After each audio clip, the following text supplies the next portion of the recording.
মায়ের বিরুদ্ধে নালিশ করতে বাবার হাত ধরে থানায় হাজির মাত্র ৩ বছরের এক শিশু। শুনতে অবাক লাগলেও এমনই এক মজার ঘটনা এখন সামাজিক যোগাযোগ মাধ্যমে ভাইরাল।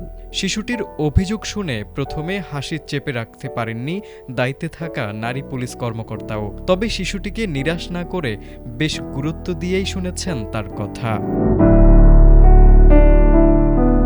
কিন্তু কি এমন অপরাধ করেছেন শিশুটির মা? অভিযোগ, মা তাকে চকলেট খেতে দেননি, শুধু তাই নয়, হাতে থাকা চকলেটও কেড়ে নিয়েছেন। আর এতেই মায়ের উপর ভীষণ অভিমান করে বাবার হাত ধরে সরাসরি থানায় হাজির ছোট্ট এই অভিযোগকারী। থানায় গিয়ে পুলিশ কর্মকর্তার সামনে নিজের অভিযোগ তুলে ধরে শিশুটি। কর্মকর্তা মনোযোগ দিয়ে তার কথা শোনেন এবং পরে মজার ছলেই শিশুটির অভিযোগ ডায়েরিতে লিখে নেন। এমনকি অভিযোগের শেষে ছোট্ট শিশুটির স্বাক্ষরও করিয়ে নেন তিনি। পুরো ঘটনাটি ক্যামেরাবন্দী হয়ে ছড়িয়ে পড়ে সামাজিক যোগাযোগ মাধ্যমে, আর মুহূর্তেই তা ভাইরাল হয়ে যায়।